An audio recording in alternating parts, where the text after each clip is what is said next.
ini ialah lab 4, okay, berkenaan dengan Young modulus of a wood. So cara nak cari Young modulus of a wood, caranya menggunakan konsep deflection. Sebab deflection tu kita akan kenal pasti bendingnya berapa. So it's considered as a deformationnya berapa lah. So lepas tu kita akan plot graph. So sekarang ni saya nak terangkan kepada anda apakah equipments yang kita perlukan untuk lab ni. Okay, yang pertama kita mesti ada wood meter ruler. Inilah yang saya dah pasangkan. Then we have G-clamp. And we have set of weight. Ini set of weight. Kita ada vernier caliper. Kita ada pin di hujung ni. Dan juga meter ruler. Meter ruler ni untuk apa? Untuk kita kenal pasti berapakah bendingnya nanti. Alright? Okay, sekarang maaf tadi saya mula dengan 300. Senang cuba kita buat 100. Berapa? Contoh dia akan jadi 27.5. Ini saya angka saja tuan-tuan. Kalau anda buat lab, you have to make sure that there is no parallax error. So contohnya 27.5, you have to subtract with 26.5. Okay, maka dapatlah berapa bending dia. Okay, then kita tambahkan pemberat. Tadi baru 100, now 200. Contoh jadi berapa ni? Jadi 28.3 contoh. So tuliskan dan teruskan cara nak tolak untuk cari bending tadi. Okay, dan tadi dah 300, continue with 400. Continue with 400. Ni contoh tau. So you will get dalam 29.2 macam tu. And seterusnya. Teruskan So saya consider yang kita perlu buat untuk 500 pun dah cukup. Sambung. Dan nanti you kena kenal pastilah berapa bendingnya. Again, semua data kita akan beri kepada anda nanti, insyaAllah. Okay. Alright. First of all, apa yang anda kena buat student pertama, kita nak ambil result dimension of the ruler kita ni, wooden ruler kita. So apa cara? Yang pertama, anda kena tahu berapakah bacaan weightnya. So you kena ambil menggunakan vernier caliper lah. Vernier caliper lebih tepat. Okay, ambil bacaan dia berapa. Contoh sekian lah. Contoh kalau yang saya nampak ni dalam 2 point something, tak sampai 3 lagi.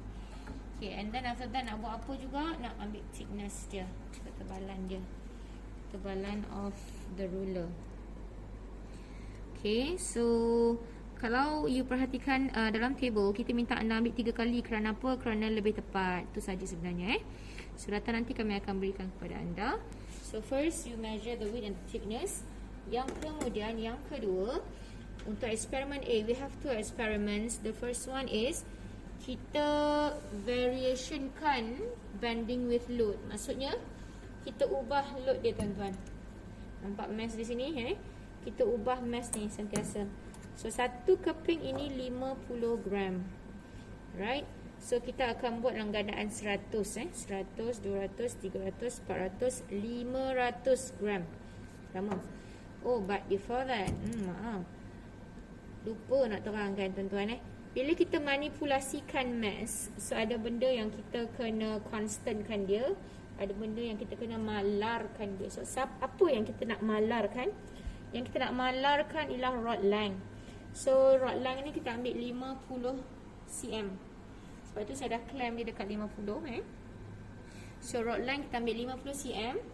Dan masa rod length kita dalam keadaan yang clear, tak ada apa-apa lagi, kita ambil pula berapakah bacaan horizontal position dia. Horizontal position tu maksudnya apa tuan-tuan? Kedudukan, maksudnya keadaan dia masa dia clear, tak ada apa-apa contoh So nanti anda ambil dan masuk dalam table. Contohlah 26.5. That one is a horizontal position. Okay, ni contoh sebelum kita letak apa-apa pemberat. So dua ini sentiasa constant tuan-tuan. Yang apa yang kita ubah sekarang ialah mass. So jom kita buat saya tunjuklah So yang pertama, contoh kita ambil 100 gram. So kalau awak nak buat daripada 500 pun boleh juga. Wow, 2, 4. Contohlah ini sekarang 300. Tadi 26.5 contoh and then you pun gantung pemberat ni kat sini. So you tengok dia jadi berapa sekarang. Contoh dia akan jadi untuk eksperimen B pula, dia kata the variation of bending with the length of the rod. So now sekarang ni panjang ni kita akan ubah tuan-tuan. Tadi hanya 50 yang kita ubah dia. But now ini sentiasa sama. Berapa? Okey, cadangan saya kita buat 400 gram. 2, 4, 6. So maksudnya dia kena ada 8 keping. Okey, kita ada 8 keping. Yang sekarang ni sentiasa kita ubah siapa dia. So contoh, dan horizontal position yang tadi memang kita ambil sekali je kan before kita letak pemberat. But this time disebabkan kita sentiasa gerakkan pembaris ini anak-anak So zeroth position ini pun kita kena sentiasa ubah. Ni kedudukan sebelum diletakkan apa-apa pemberat pun kita kena sentiasa ambil bacaannya berapa. Takut-takut ada perubahan. Okay. So contoh kita start dengan 500. Kalau awak tanya saya, kelas saya akan buat 30, 40, 45 and last 50. So contoh kita mula dengan 50. Ambil berapa bacaan pertama dia. Contoh 26.5 sebelum dia letak apa-apa pemberat. Okay, ini 26.5.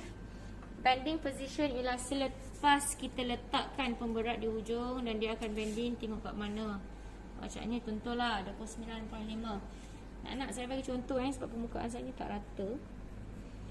So how to find the bending? Sama juga, tolak yang ini tolak dengan ini. So plus minus 3 cm lah. Okay.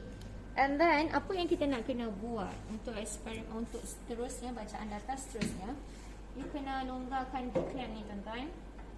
So kita nak ubah kepada apa tadi? Kita nak ubah kepada 45, 40, 35 dan seterusnya lah. So ini contoh, saya tak boleh nak buat ni sebab ada almari tu yang saya langgar. 45 boleh lah. Sampai 45 saya boleh. And the rest nanti awak just follow the procedure saja. And as usual, the data will be given to you untuk anda buat analisis. So contoh sekarang saya buat untuk 45. Okay, 45. Not exactly right since ada almari ni. Sepatutnya saya kena buat dekat tempat yang open, maaf. Okay, 400 masih sama. 400 masih sama. Tapi disebabkan kita ubah panjang ruler ini, kita kena ambil berapakah bacaan sebelum kita letak apa-apa bending. Contoh di sini 27. Okay. Contoh 27. So itu before you letakkan apa-apa pemberat tuan-tuan dan puan-puan. So after that, you pun letak set of fit you. 400 masih sama. Dan dia tengok berapakah bendingnya. Contohlah, permukaan saya ni tak berata, saya minta maaf.